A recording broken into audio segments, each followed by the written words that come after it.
Buenos días, Canarias. Hoy en Somos Cultura abordamos todas las curiosidades del mercado del arte. Empezamos.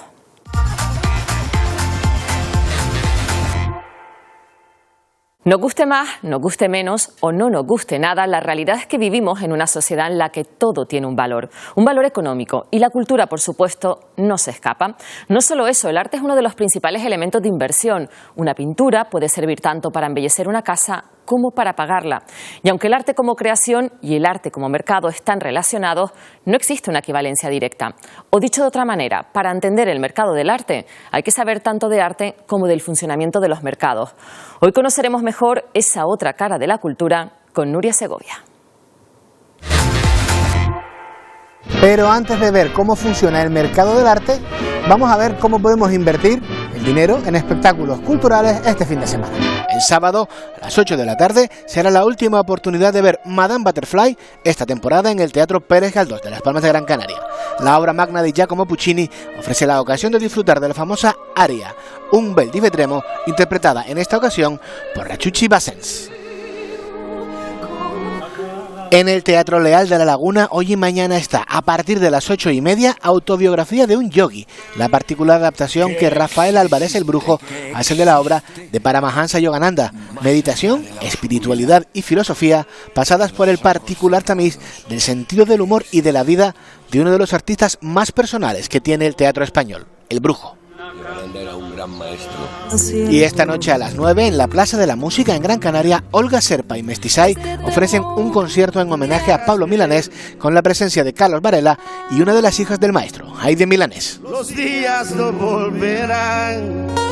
Esta es la forma más sencilla y más cómoda de invertir en arte.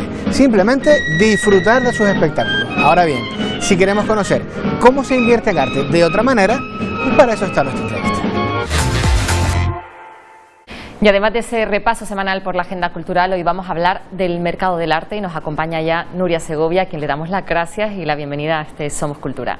Muchas gracias a ustedes por invitarme. Nuria, eres doctora en Historia del Arte, eres docente, investigadora y, como decíamos, queremos contigo profundizar, ¿no?, en las diferencias que existen entre el valor del arte como creación y el valor de mercado. ¿Difieren mucho estos mundos? Bueno, yo creo que el arte tiene diferentes valores que muchas veces no los refleja el propio mercado, ¿no? Eso lo decía además Bruno Frey, que es un gran economista especializado en cuestiones, entre otras, artísticas. Porque bueno, como en este caso como consultora, yo creo que es importante tener en cuenta que el valor de la existencia es muy importante, el valor del prestigio de las obras de arte y también el valor educativo, ¿no? Yo creo que los docentes ahí tenemos una labor importante en aras de contagiar al alumnado, bueno, un poco el interés por el arte. Y además los beneficios que tiene el arte a la hora de enfrentarse a diferentes aprendizajes, ¿no? Eso difiere un poco también de lo que es el valor del mercado, ¿no? El valor del mercado al final es atribuir un valor económico, un valor monetario y a partir de ahí responde una ley de lo que es la oferta y la demanda.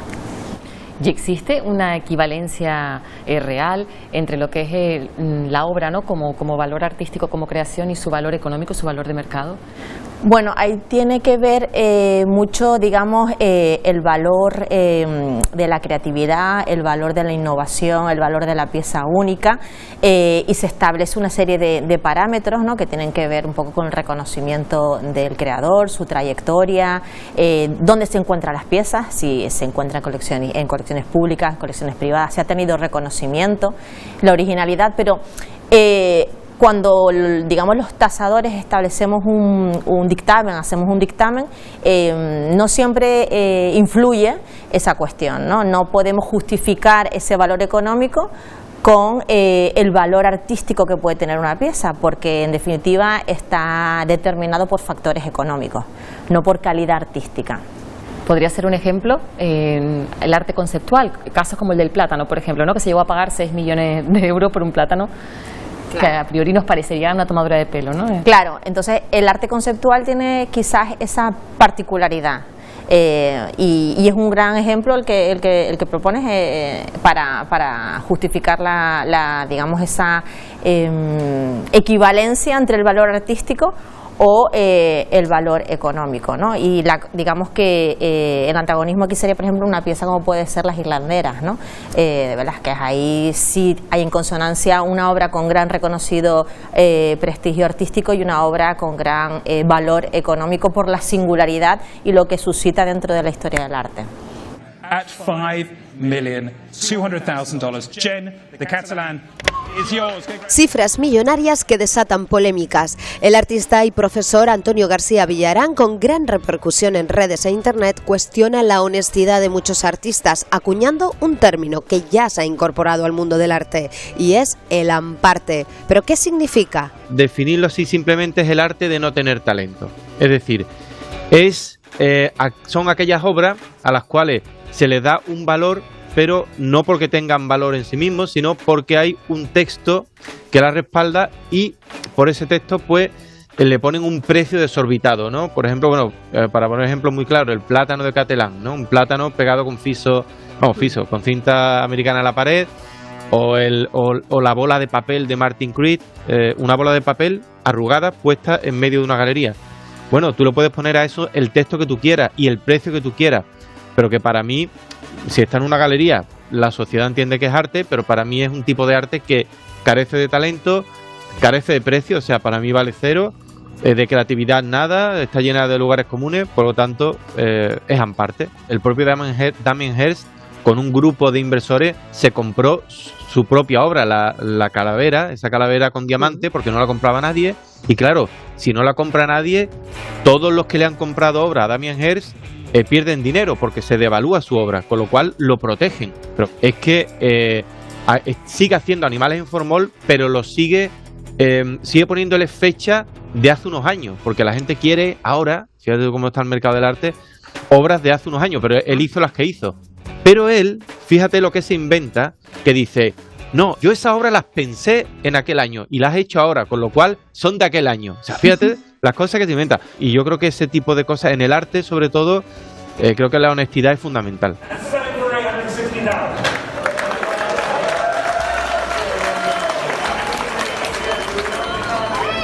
Si él va contra el capitalismo, contra el mercado, contra todo, y luego resulta que para tú conseguir un Banksy original, él tiene una empresa, no se sabe quién es, yo creo que es un grupo de personas, ¿no? Pero tienen una empresa que se dedica a dar los certificados de las obras que supuestamente son originales de Banksy.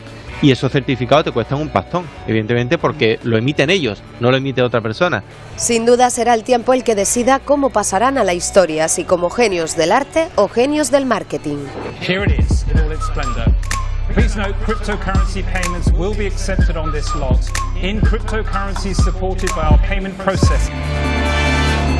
Y Nuria, ¿es arriesgado invertir en arte? Porque yo creo que para los que desconocemos este mundo es como muy complicado, ¿no? Predecir si algo se va a devaluar, si se va a revalorizar, pero ustedes que conocen, que se manejan, ¿es arriesgado?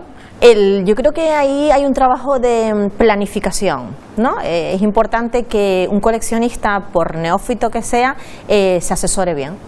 A la hora de asesorarse, tanto con historiadores del arte como dealers, galeristas o consultores, quizás el riesgo es menor si lo hace de manera autónoma, ¿no? Que ahí corres más riesgo. Si te asesoras y te apoyas del soporte y de los recursos necesarios, pues tienes más probabilidad de invertir con éxito y que a medio y largo plazo pues veas esos beneficios, ¿no? De haber invertido.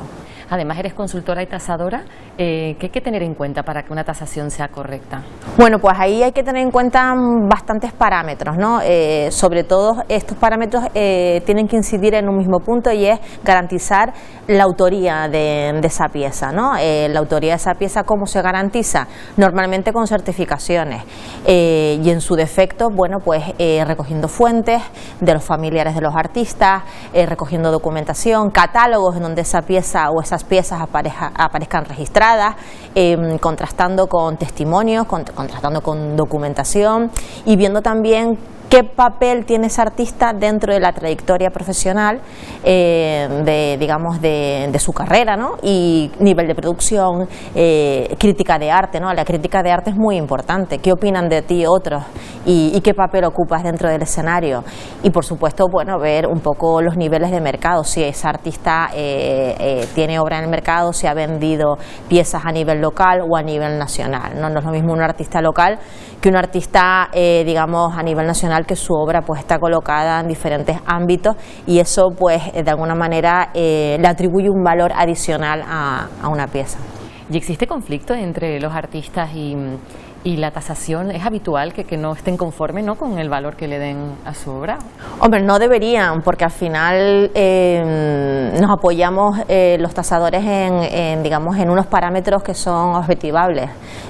Lo que decíamos, el reconocimiento que tiene ese artista, qué papel le ocupa dentro de del contexto, del panorama, su trayectoria, su nivel de producción. Son cuestiones que entre las partes se analizan, y a partir de ahí pues se atribuye un valor económico. La diferencia estriba en cuando atribuyes un valor económico a una pieza de un coleccionista, ¿no?, que considera que hay un valor además sentimental, ¿no? Ahí es más peligroso, porque el valor sentimental muchas veces supera el valor económico que le podemos atribuir los tasadores. Hay casas que se venden con todo dentro, que la gente hereda, quiere vender, quitarse ese inmueble. ¿Tú recomendarías antes pasar por una tasación para asegurarnos de que a lo mejor esos cuadros que están en esa casa que hemos heredado pues tienen un valor más elevado del que nos podemos imaginar? Sí, siempre es recomendable, ¿no?, que se realice una tasación, al menos una selección de la obra sea tasada, porque nos podemos encontrar pues alguna sorpresa, ¿no? Yo siempre comento una anécdota con un cliente que se sorprendió cuando detectamos que tenía una pieza de muchísimo nivel, de un artista internacional como era Joan Miró, y lo tenía relegado en un segundo plano, y lo pudimos vender en una casa de subastas. Pero esto pasa hoy en día, ¿no? Esto pasa hoy en día, y hay muchos coleccionistas aquí en Canarias, entonces es importante que esa labor se haga, ¿no? Yo creo que es un acto de responsabilidad. Colgado en la cocina de la casa de una mujer en París se localizó este cuadro del artista prerrenacentista italiano Cimabue. El Cristo burlado, como se llama, se subastó por 24 millones de euros. También en Francia, en 2014, un hombre encontró en su ático una pintura cubierta de polvo y manchada de agua y humedad. Era una obra perdida de Caravaggio, Judith y Holofernes. Se vendió años después por más de 170 millones de euros. Y entre la basura, en un callejón, una mujer encontró esta pintura del mexicano Rufino Tamayo. Se la llevó a su casa y 4 años después se enteró de que la buscaban.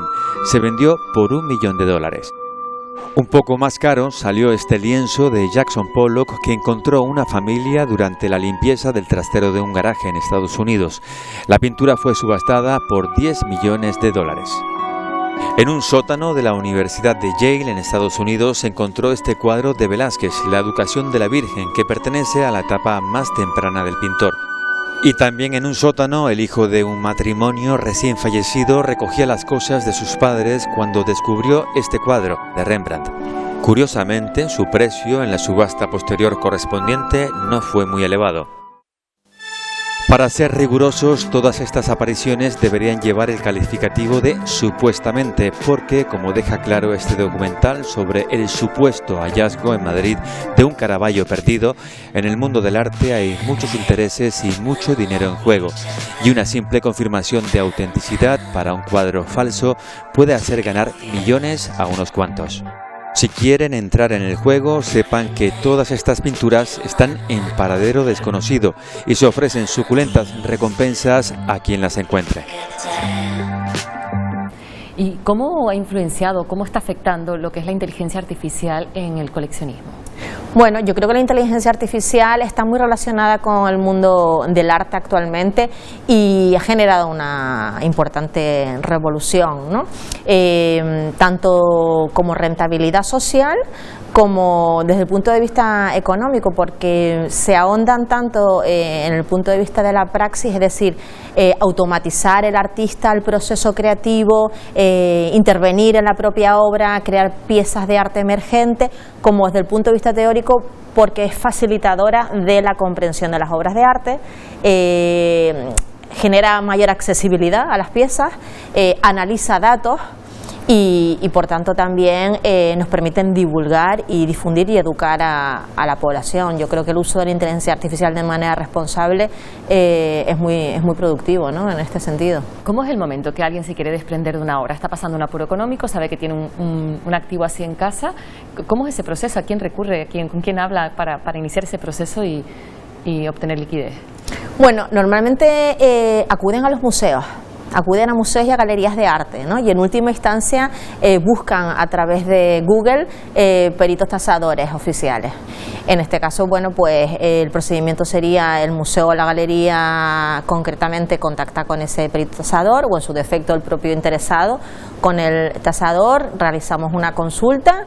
Vienen en la propia oficina o bien en el domicilio particular y se cataloga, ¿no? Se conoce, se hace un diagnóstico a priori de qué es lo que voy a tasar, en qué condiciones se encuentra, porque claro, no hablamos antes que digamos que la labor de conservación de una obra de arte es muy importante y influye en su valor. Una pieza que a lo mejor tiene algún defecto importante que forma parte de la huella del paso del tiempo o bien un siniestro, devalúa mucho el valor de la pieza. A partir de ahí se realiza un dictamen, un informe, y si el cliente está interesado en poner la pieza en venta, pues se asesora a coleccionistas sobre la existencia de la misma. Nuria, y por último, ¿a qué artistas tenemos que seguirles actualmente la pista, que estén haciendo cosas relevantes ahora mismo? Pues mira, yo creo que 2025 ha sido un año interesante, un año además donde ha tenido mucho peso la presencia de la mujer artista.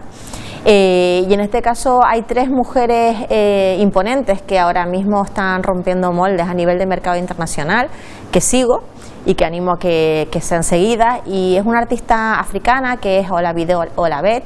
Luego tenemos a 2 artistas alemanas muy buenas, Mila Weiss y Peter Peth, que bueno, sus propuestas son las 3 como muy sumamente heterogéneas, pero que ahondan también en la versatilidad de las herramientas y de los procesos, digamos, de digitalización que hablamos ahora de la inteligencia artificial. ¿Y aquí en Canarias, si miramos hacia adentro? Bueno, pues aquí en Canarias tenemos muchos artistas interesantes, tenemos artistas legendarias como Maribel Nasco, artistas que han dejado huella y ya no están entre nosotros, como puede ser María Belén Morales, y bueno, Estefanía de la Hoz, que es una artista que también está ahora mismo muy en boga y expone próximamente en Tenerife. Yo creo que tenemos una factura buena de creadoras y también, por supuesto, de creadores que están apostando digamos, con recursos alternativos a los habituales, que es un gancho también para el público más joven, ¿no?, que es el público, digamos, pendiente, sobre todo en los museos, y que generan muy poco interés cualquier tipo de manifestación artística. Nuria Segovia, te damos las gracias por estar con nosotros, compartir este ratito y sobre todo ilustrarnos y acercarnos tanto a este mundo. Gracias a ustedes por la invitación. Los estrenos de cine de esta semana traen un mensaje para los amantes de la sutileza, de las historias delicadas y de la exquisita atención al detalle. Ni se les ocurra entrar a ver Sicarios en el aire. La cinta continúa con la tradición inaugurada por Serpientes en el avión de ofrecer exactamente lo que el título promete. Varios asesinos a sueldo coinciden en un avión y bueno, pasa lo que todos sospechábamos que iba a pasar. El resucitado para la industria Josh Hartnett protagoniza un film con buena factura, pero espíritu de serie B, refugio perfecto para los amantes de la acción sin complejos y la diversión sin mucha profundidad.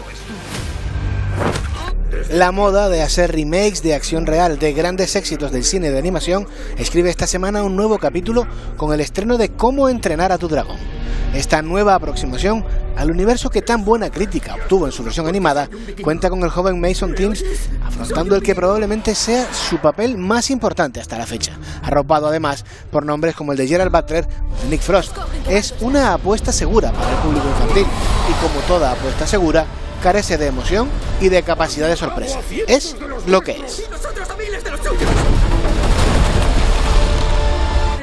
En plataformas, Netflix ha estrenado adelanto y puesto fecha a una de las series más esperadas por el público español, Superstar, basada en la vida de los personajes televisivos de la década del 2000. Producida por los Javis y dirigida por Nacho Vigalondo, promete ser una oda al petardeo propio de hace 2 décadas, con personajes como Tamara, Loco Llurena, Arlequín, Paco Porras y Tony Genil recreados para la ocasión de forma más que llamativa. Aún queda bastante, pero apunten la fecha, 18 de julio. Es un animal, pura fiera. Y terminamos, como siempre, recordándoles que tienen una nueva cita con este espacio el próximo viernes. Les esperamos.